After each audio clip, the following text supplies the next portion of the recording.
Bon Gilles, on n'est pas bien là, un petit panaché frais. Ah, super, génial, super bien accueilli chez Trial Club. Donc là, je viens de terminer mes 3 jours de l'Ardèche et donc ça fait du bien de boire un panaché bien frais. Ouais. Ah, parce que c'est la caravane vintage, elle fait aussi bar toi, Ah ouais. avec un vieux fût, un panneau de signalisation. C'est génial.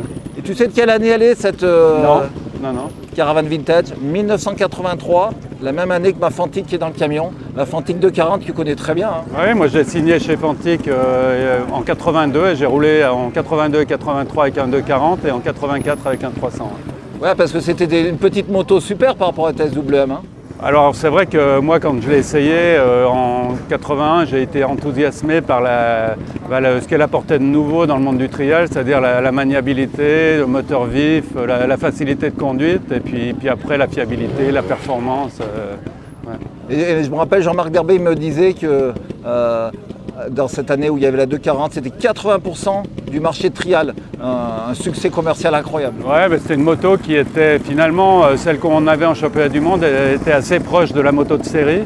Et tous les gens qui l'essayaient avaient envie de l'acheter et avaient envie de rouler avec, parce qu'elle était facile et tout le monde avait l'impression de progresser et ça faisait beaucoup plus plaisir qu'avavec les grosses motos de l'époque, les Bultaco ou les WM. Ouais. Bah, tu vois, en vintage, il y en a beaucoup qui en ont des 240 comme moi. Hein. Voilà, ouais. Bah, moi aussi, j'ai roulé au Ventoux plusieurs années de suite avec un 240 et c'est vrai que c'est facile. Hein. Regarde, avec le beau logo, ça je crois que tu l'avais sur ton Dodge, le logo Fantique. Et puis Bertrand Cartier que tu connais bien, Bertrand. Cartier, 30 qui a été mon mécano quand j'étais chez Yam pendant 2 ans, donc il préparait mes motos, qui me préparait les réglages moteur, suspension, échappement, etc. Donc, Bertrand, c'était un bon copain. Malheureusement, on ne se voit pas souvent, mais voilà. Bertrand il connaît bien les TY parce qu'il a roulé avec toi, il a fait beaucoup, et puis beaucoup les Fantiques. Ouais. Et il m'a apporté beaucoup de solutions sur ma Fantique qui vient de ta moto de l'époque. Hein. D'accord, donc tu vas jouer le podium au Ventoux. Là, c'est sûr, hein, avec une moto pareille. Puis on dit salut à Bertrand. Je ne sais pas si tu vas arriver à suivre. Et puis on revient en 1980, Gilles, SWM, champion du monde, un incroyable, et tu gagnes les 6 jours d'Écosse. Oui, alors j'ai gagné les 6 jours et c'est vrai que je me rends compte avec du recul que gagner une course c'est toujours super, mais les 6 jours, moi quand j'y suis allé j'avais 19 ans, donc c'était uniquement la deuxième année que j'y allais. Et je me rends compte que maintenant même les top pilotes qui y vont, ils ont du mal à faire dans les 20 premiers, donc c'était quand même un gros challenge pour moi et je suis super content d'avoir réalisé ça. Quoi. Et maintenant, c'est vrai que les usines n'envoient plus leurs top pilotes d'usine aux 6 jours, c'est dommage, hein, parce que toi, tu y avais été.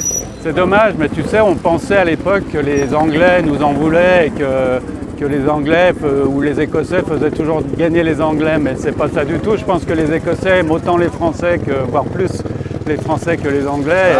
Mais on avait toujours l'impression d'être désavantagés, mais dans la réalité, c'était pas vrai du tout. Quoi. D'accord. Bon, alors, tu connais Popelo? Oui. Ouais. Le roi de la caricature, il m'a pas mal arrangé sur certaines caricatures. C'est vrai. Et Popelo, il nous a ressorti un dessin qu'il avait fait, il a refait parce qu'il avait perdu, donc on lui dit un grand merci à Popelo. Et on l'a collé sur la porte, son dessin, c'est Stéphane Thibault qui m'a fait toute la déco, hein, et on va te montrer. Regarde, c'est pas beau ça? Génial. Ouais, je la connais celle-là. Ouais. Eh ouais.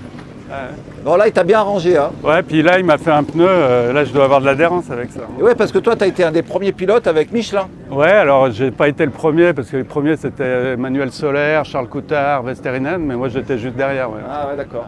Et puis après tu étais déjà Charles Coutard à l'époque, Moto Weekend. Hein. Coutard Moto Weekend qui me sponsorisait, Pernod, Yoko, Fox, et puis Trial Club. Motocross Sport Club.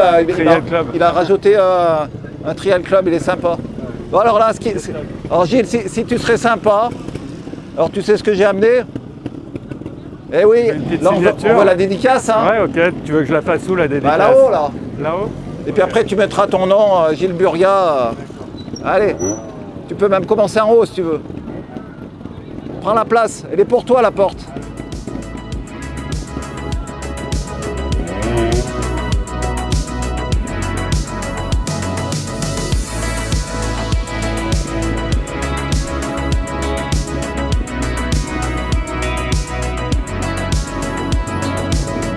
La porte là, je vais être obligé de la garder à vie. Hein. Et voilà, petite griffe, ça c'est beau ça, Gilles. Voilà, ça c'est impeccable. Bon c'est sympa. Hein. Regarde ça. Ça va tenir avec la chaleur. Là. Non, mais là, ça va être impeccable, Gilles. Bah, merci. Hein. Bah, merci à toi. Alors, on va faire la photo à côté, là. Ok, super. Ah, bah, super. Regardez ça, Gilles. Ah, il t'a arrangé, Popelo. Ouais.